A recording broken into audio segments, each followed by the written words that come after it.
What if the ancient world wasn't just history, but a map you were meant to remember?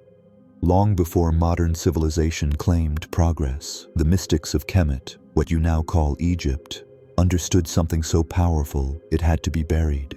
Not to be lost, but to be protected. Because what they guarded wasn't a philosophy, it wasn't a religion, it was activation technology, coded in symbol, story, structure, and sound. And here's what no one told you. That knowledge wasn't just carved into stone. It was encoded in you, in your cells, in your energetic field, in the very geometry of your breath and your bones. They weren't worshiping gods. They were mapping consciousness, tracking how the human soul evolves across lifetimes, how light moves through form, how memory survives death. But something changed. The temples fell silent. The language was lost. The symbols distorted. And over time, we forgot. Not because it disappeared, but because it went dormant. Until now. Because something is waking up inside you, and that something is older than this life and louder than this world.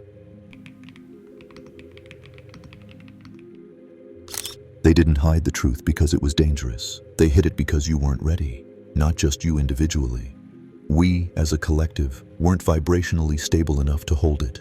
The knowledge was too alive, too volatile, too pure. To activate it in the wrong hands would have collapsed timelines. So the ancient priests, those who truly remembered, chose to encode it instead of explain it. They wove it into geometry. They carved it into myths. They embedded it in rituals, tones, architecture, and breath patterns. Why? Because symbols can't be burned, vibration can't be erased, and memory stored in the body waits. They didn't want the knowledge to be taught. They wanted it to be reawakened, and that awakening could only happen when the soul returned in a lifetime strong enough, fractured enough, ready enough to hear what the words were always pointing toward.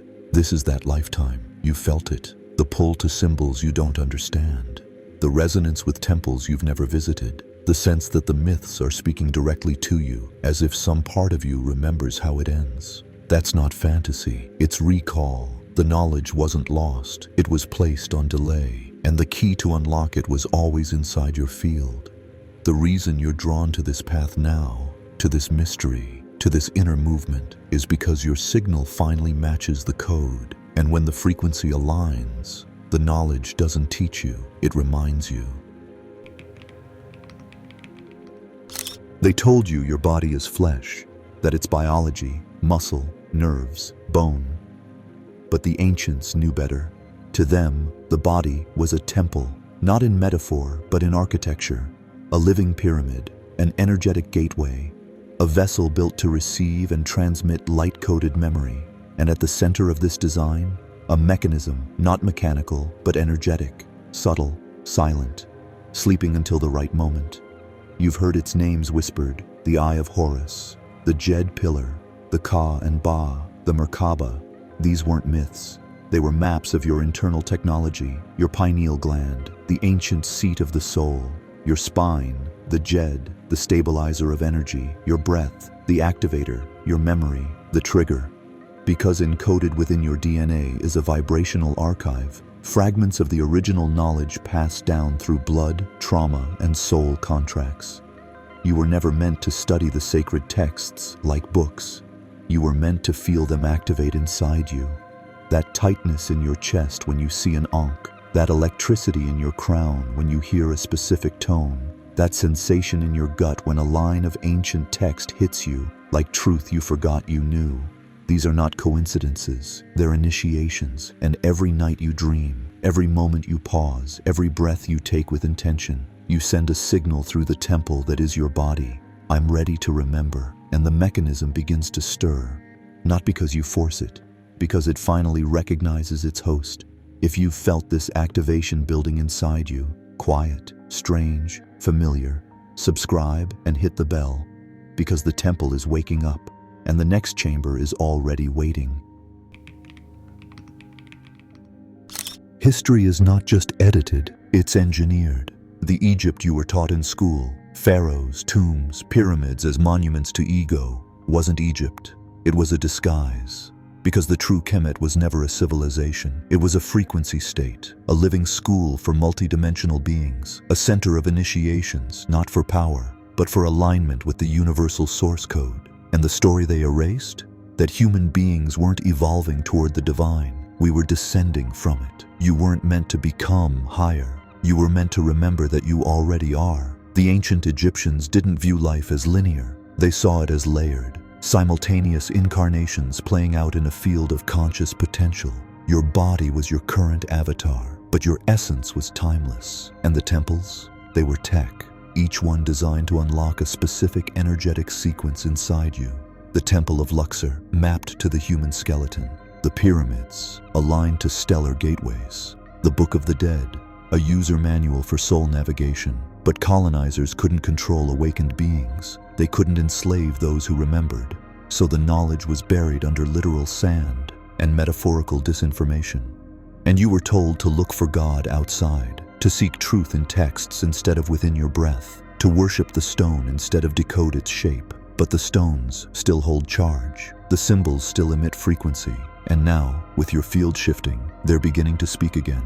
And what they're whispering is this: the fall wasn't forgetting the gods. The fall was forgetting that you are one, not an ego, in origin.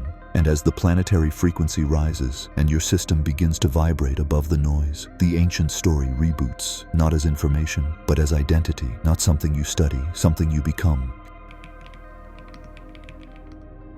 You expect spiritual activation to be dramatic. Lightning strikes, voices from the sky, prophecies in flames. But that's Hollywood's version of awakening. The truth? It begins in the quiet, not in temples or deserts, but in your mundane routines. Because the sacred codes hidden by the ancient Egyptians were never dependent on location. They were always waiting for frequency match. And now, your field is starting to match. That's why you feel waves of emotion at odd times. Why synchronicities are stacking. Why your old habits feel foreign, like they belong to someone you used to play. These are not random shifts. They're triggers, activators embedded in your daily environment. You hear a word and your spine tingles. You see an ancient symbol and your chest tightens. You meet a stranger who speaks like they've known you across lifetimes. This isn't magic. This is code reactivation.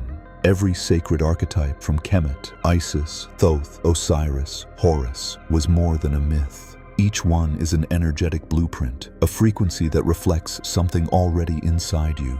And when life mirrors that frequency back through people, books, dreams, art, or sound, your dormant codes begin to shake loose.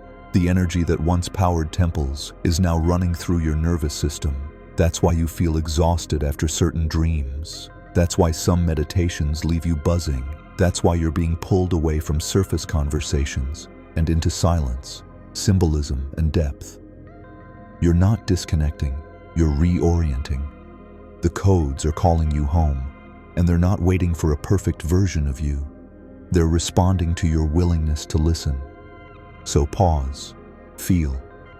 Because when your everyday life becomes a carrier for ancient frequency, you realize the activation was never in the stones. It was in your attention. The greatest deception was this: that wisdom lives in books, that power lives in temples, that truth lives in someone else. But the ancients knew otherwise. They encoded their teachings in places that could never be destroyed. The human body, more specifically, your DNA. Not the 2% that science measures in maps, but the 98% they once called junk because they couldn't read it. But the priests of Kemet could. They knew your DNA wasn't just biological, it was symbolic. Each spiral a scroll, each fold a memory, each strand a living archive of multi-dimensional awareness. And here's the part they hoped you'd never discover. You've already accessed parts of it. That flash of knowing that had no source. That surge of ancient grief when you stood among ruins. That sudden ability, insight, or language that came with no practice. You thought it was coincidence, but it was retrieval. See, your DNA doesn't unlock all at once. It opens like a temple, room by room, layer by layer, initiation by initiation. And every time you shift your frequency, by choosing alignment over fear, by speaking truth instead of silence, by following resonance instead of logic. You send a new signal to your code, and it responds. You don't grow into higher consciousness. You restore access to what was paused. That's why awakening feels so familiar. Why it feels like coming back, not going forward, because the truth was never outside you. It was waiting for reclamation. You were never disconnected, just dormant. And now that the veil is thinning, you don't need a master to teach you. You need stillness to remember, because every sacred site, every initiation, every scroll was just a mirror. And now the original is turning back on inside you. The temple you've been searching for, it was never outside you, not in the sands, not in the stones, not in the texts or relics or ruins. The real temple was always within. You just forgot how to enter it. Because the world pulled you outward, it taught you to seek authority, to bow to institutions, to worship the messenger instead of decoding the message. But deep down, something never aligned. You felt the hollowness, the disconnect, the quiet knowing that the sacred didn't belong in a structure. It lived in your stillness, and now that knowing is growing louder, not because something external changed, but because the signal is returning. The call that once brought initiates to the Nile is now pulling you inward. You're not imagining it. You're not crazy. You're being summoned, and not just to remember, but to embody. The inner temple is reactivating. Every breath, every choice, every moment of presence is another torch lit, another corridor reopened. This is why your old life feels like it's dissolving, why surface-level interactions feel unbearable, why you're drawn to silence, symbolism, and solitude, because the initiate in you has returned, not in ceremony, in frequency. And the ancient ones are not watching from above, they're watching through you. Because when you walk in alignment, you don't just honor them, you become them. Not in costume, not in imitation, in resonance.